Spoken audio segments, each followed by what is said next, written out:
Hoje a gente vai mergulhar em um dos assuntos mais quentes do mundo da tecnologia, o tal do Vibe Coding. Parece nome de festival de música, né? Mas é na verdade uma revolução que está acontecendo meio em silêncio e que está mudando completamente como se cria software. E a gente vai entender o porquê de todo esse barulho. Para começar, vamos pensar numa coisa meio mágica. Imagina só, para criar o próximo aplicativo de sucesso, aquele que todo mundo vai usar, não fosse mais preciso escrever aquelas linhas e linhas de código super complexas.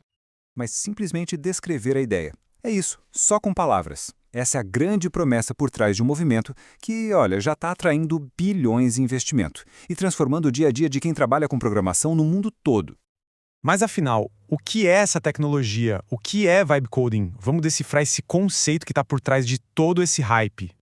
De forma bem simples, Vibe Coding é quando programar vira quase uma conversa.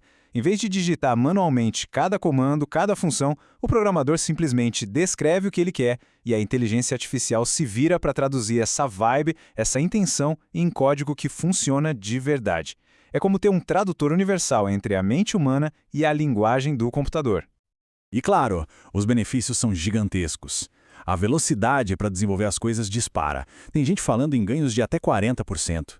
Aquela canseira mental de ter que lembrar cada detalhe da sintaxe diminui muito, o que libera o cérebro para pensar nos problemas mais importantes. Isso sem contar a agilidade para criar protótipos e testar ideias novas numa velocidade que antes era impensável. Bom, com promessas desse tamanho, não é de se espantar que a tecnologia tenha entrado numa fase de, crescimento explosivo. Ferramentas novas estão pipocando por todo lado e o dinheiro dos investidores está jorrando. O ecossistema está fervendo. Ferramentas como o V0 da Vercel, por exemplo, conseguem criar um pedaço da interface de um site a partir de uma descrição super simples. Cada uma tem um foco um pouco diferente, mas a ideia central é a mesma: fazer com que criar software seja algo muito mais rápido e acessível para mais gente. Agora, olha só esse número: 4 bilhões de dólares. Pois é, isso aí é o valor que uma única empresa dessa área, a Lovable, pode chegar a valer. O que isso mostra pra gente? Mostra que os investidores não estão para brincadeira.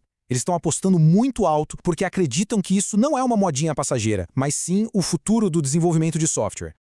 Só que essa corrida pelo ouro com bilhões de dólares na mesa também tem um lado bem sombrio. A velocidade toda acaba escondendo alguns perigos bem sérios e, por baixo de todo esse otimismo financeiro, tem uma verdadeira tempestade de riscos de segurança se formando. Essa citação do portal startups.com.br é um baita alerta. A mesma facilidade que ajuda os desenvolvedores do bem também está sendo usada por gente mal intencionada. Eles estão conseguindo criar e melhorar aplicativos maliciosos com uma velocidade que a gente nunca viu antes. E esse dado aqui, olha, é de assustar. Uma pesquisa recente da AWS com a IBM mostrou que 76% dos projetos de IA generativa hoje em dia não têm a proteção adequada. Ou seja, existe um buraco enorme e perigoso entre a velocidade com que a tecnologia avança e a segurança que é implementada. E não estamos falando de qualquer vulnerabilidade não. A OWASP, que é uma grande referência em segurança, criou uma lista de riscos só para esses modelos de linguagem, os LLMs, que são o cérebro por trás do Vibe Coding. São ameaças novas, como a tal da injeção de prompt, que é quando o invasor engana a IA para ela fazer o que ele quer, ou envenenamento de dados, que pode, basicamente, corromper a inteligência da IA por dentro. E além desses perigos que vêm de fora, está rolando um choque de realidade dentro das próprias equipes de desenvolvimento. Muita gente está começando a se perguntar se aquela promessa de superprodutividade realmente se sustenta no dia a dia. Esse esquema aqui mostra um paradoxo bem interessante. Acelerar a escrita do código pode, no fim das contas, ser algo negativo se isso também aumentar a quantidade de erros. E por que isso acontece? Porque a IA, por mais rápida que seja, não entende o projeto como um todo. Ela pode criar um código que funciona sozinho, mas que quebra todo o resto do sistema. E aí, todo aquele tempo que a equipe ganhou vai embora tentando consertar os novos problemas. E aqui a gente tem a voz da experiência, de quem está lá no campo de batalha. Esse comentário de um usuário do Reddit resume uma frustração bem comum. A IA é ótima para consertar coisinhas na superfície, mas ela geralmente não tem a profundidade para entender e resolver o problema na raiz, na arquitetura do sistema. Ela trata o sintoma, não a doença. Então, o ponto-chave é o seguinte: a IA e os humanos têm papéis diferentes, que se completam. A IA é a rainha da sintaxe, das tarefas repetitivas, daquele código padrão que ninguém gosta de escrever. Mas o ser humano? O ser humano ainda é insubstituível onde a coisa fica séria, na arquitetura, no entendimento do negócio e na hora de resolver aqueles problemas complexos, cheios de detalhes. Então, qual é o veredito final? Vibe coding é uma revolução ou é um risco? A verdade, como quase sempre, está no meio do caminho. A visão mais pé no chão é que a IA não veio para substituir ninguém, mas sim para ser um novo tipo de copiloto. Essa frase, que está super popular entre a galera de desenvolvimento, resume a situação perfeitamente. A ameaça não é a ferramenta. A ameaça é a mudança de mentalidade que ela exige. Quem souber usar a inteligência artificial para turbinar a própria produtividade, essa pessoa vai ter uma vantagem competitiva gigantesca.